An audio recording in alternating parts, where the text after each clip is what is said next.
कैसे बीतता है? व्याकुलता पूर्वक बीतता है क्या?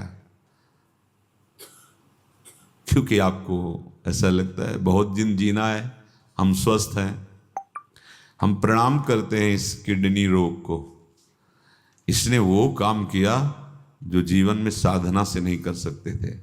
मानो एक ऐसा अंग रक्षक दे दिया जो भजन की प्रतिपल वृत्ति को बढ़ाने के लिए कहता रहता, सावधान सावधान, नाम में सावधान, चित्तवृत्ति प्रिया प्रीतम में सावधान, हर क्षण। पहले जब सत्संग में सुना था संतों के मुख से कि असाध्य रोग जब किसी भक्त को मिलता है तो भगवान की विशिष्ट कृपा होती है। भाई ये हमारी तो समझ में नहीं आया, स्वस्थ शरीर लगा के पद्मासन चिंतन कर रहे हैं, अस्वस्थ असाध्य रोग के तो क्या भजन होगा। नहीं, संतों के वचन जो है गूढ़ होते हैं, वो बाद में समझ में आते हैं। अहम की धरा का लय होकर निरंतर भगवदाकार वृत्ति, हाँ बड़ी कृपा, बड़ी कृपा। आप स्वस्थ हैं तो खान पान, इंद्रिय विलास और जीने की इच्छा, यही आपके अंदर भजन की व्याकुलता नहीं पैदा होने दे रही। ऐसा चित्त व्यथित रहता है भजन के लिए, कहीं भजन न छूट जाए। तुम्हारी रात पूरी कैसे जाती है? कैसे तुम सो लेते हो रात में? अखियां रूप के रंग भरी, निरख स्वरूप कुंवरी राधे को, सोई ना तो जगी, न सोई ना जगी। अरे बढ़ो, आगे बढ़ो। केवल नींद में 6-6 घंटे 8-8 घंटे व्यतीत कर देना बहुत घाटे का सौदा हो रहा है। कम से काम चलाओ, ज्यादा माल इकट्ठा करो। प्रिया प्रीतम का नाम, प्रिया प्रीतम के लीला गुण, शांति में बैठ कर एक एकांत चिंतन। ये तभी होगा जब संयम होगा, आहार शुद्ध होगा, लक्ष्य होगा। नहीं तो बैठोगे भी तो लार बातें हुए सो जाओगे। तमोगुण पिंड नहीं छोड़ने वाला, ये गुण ऐसे नहीं छोड़ते। और जब कृपा हो जाती है ना तो कोई नींद दिला ही नहीं सकता, चाहे तुम दवा खवा दो वो भी अपना राधे राधे रटती है, प्रभाव ही नहीं। अपने ठीक समय पर अपना कार्य प्रारंभ हो जाता है, बेहोशी भले कुछ क्षण के लिए हो जाए। बोले परत नींद नहीं रैन, कमालू जाना है यार, जाना है यहां से, यहाँ टिकना नहीं है। अधिक से अधिक नाम। कुछ लोग तो कहते समय ही नहीं हमारे पास। तो समय है किस लिए तुम्हारा? किसके लिए समय है? बोले रुपया कमाते हैं, खूब सामग्री, घर परिवार पोषण, जब जाओगे तो साथ इनमें से कौन सा होगा? थोड़ी कमाई वो भी तो कर लो जो तुम्हारे साथ चली जाए। अब जब नाम जापक उपासक ऐसे नाम जप करता, ये स्थिति आ जाती है। इसमें कोई बनावटीपन नहीं होना पड़ता कि वो कुछ बनावटीपन करे, हृदय की दशा आ जाती है ऐसी। आप सबसे कठिन काम है ये, सबसे कठिन विश्व में, त्रिभुवन में, सूक्ष्म और स्थूल दोनों में सबसे कठिन काम है। एक नाम पे, एक मंत्र पे कुछ घंटे लगातार चलाओ, देख लो करके हो तो अनुभव का। मान लो राधा, अब 1 घंटे केवल राधा ही राधा, तुम्हारी दृष्टि में, तुम्हारे मन में राधा राधा राधा राधा राधा राधा राधा राधा राधा, 1 घंटे ऐसे।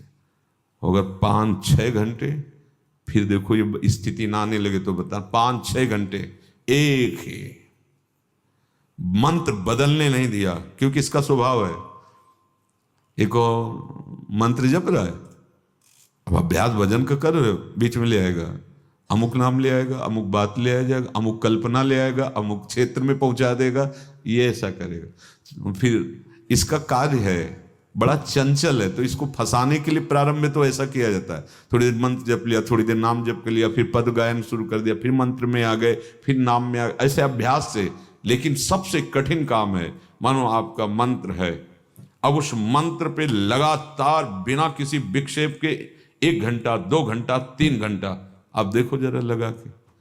अभी अगर ये पैदा ना हो जाए व्याकुलता, तो आप हमें बता देना, व्याकुलता पैदा हो जाएगी, छटपटाहट पैदा। ये पहले तो ऐसा करेगा कि कमरे में बैठे तो खिड़की खोल के गली में देख लें एक बार, कुछ तो आप पकड़ में आ जाए, इससे जीवित रह जाए, ऐसा मन व्याकुल होता है। कुछ तो दिखा दो, थोड़ी टीवी दिखा, अगर मोबाइल है मोबाइल चला के और मंत्र हाँ चल रहा है, बस वो अपनी सामग्री इकट्ठा कर रहा है। कुछ नहीं, बाहर का छूने मत दो, निकलने मत दो इसको हृदय मंदिर से, और लगातार रहेगा। तो हम कह रहे हैं 20 मिनट शुरू करो, 30 मिनट ऐसा शुरू, कुछ नहीं, एक पकड़ा पकड़ लिया बस। राधा पकड़ा, राधा वल्लभ श्री हरिवंश पकड़ा, शरणागत मंत्र, निज मंत्र जो पकड़ा, 30 मिनट 40 मिनट घसीटते चले जाओ, एक एक मिनट बढ़ाते चले जाओ उसको। देखना भी ये व्याकुलता आ जाएगी। जहां तमोगुण नष्ट हुआ, नींद नाम की चीज नहीं रहती जीवन में, निद्रा नहीं रहती है, ऐसे अलसार हैं, वो चेष्टा भले ऐसे हो, अपने उसी स्थिति में रहता है।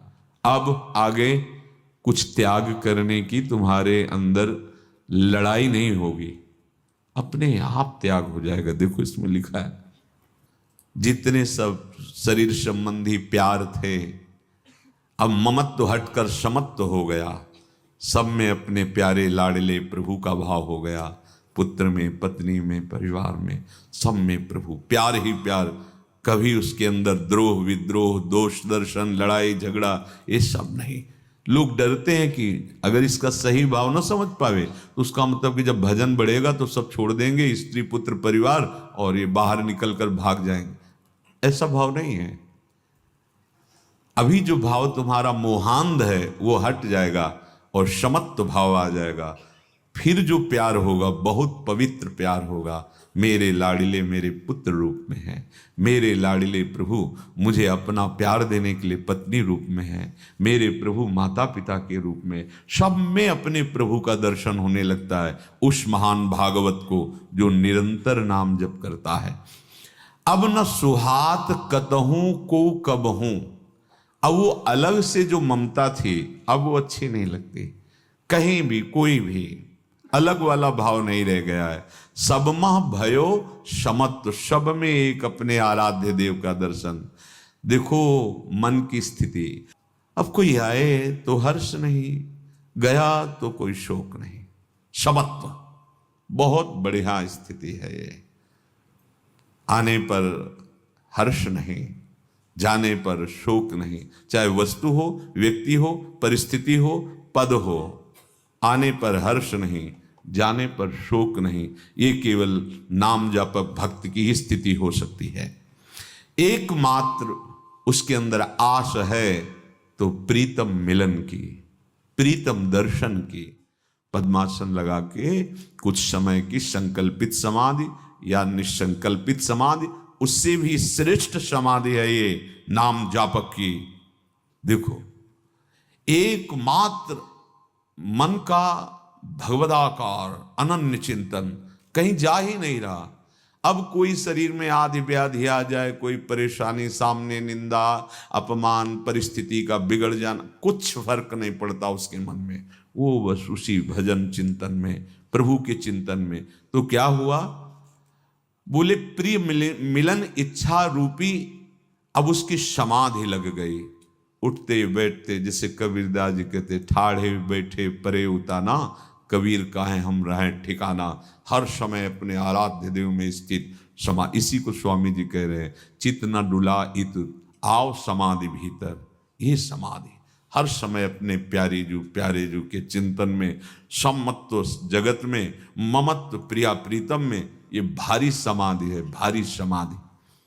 अब न कोई चिंता रह गया, न कोई दुख रह गया, अब न कोई व्याकुलता रह गई, सब विधि से चैन मिल गई। जिसे गोस्वामी जी कह रहे हैं, जाकी कृपा लवलेश ते मतिमंद तुलसी दास हूँ, पायो परम विश्राम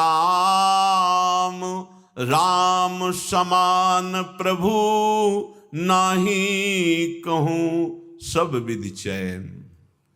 अब सब विधि से एक अद्भुत विश्राम, अद्भुत शांति। अब केवल एक ही तीव्र इच्छा बढ़ती रहती है, मिलन में अमिलन। मिलन में वो कभी प्रतिपल मिलते नजर आते हैं, कभी ऐसा लगता है कभी नहीं मिले हैं। इसी भाव में उपासक की तन्मयता प्रतिपल बढ़ती रहती है। तो उपासक की तो ये दशा होती, पर उपास्य देव की क्या दशा होती है उस उपासक के लिए? उपासक की तो ऐसी दशा है, तो उपास्य देव में कुछ फर्क पड़ रहा है उधर आराध्य देव में? बोले हाँ। प्रभु उद्धव जी से कहते हैं, जब भगवान के आंसू बह रहे हैं, इधर इनके आंसू बह रहे ना,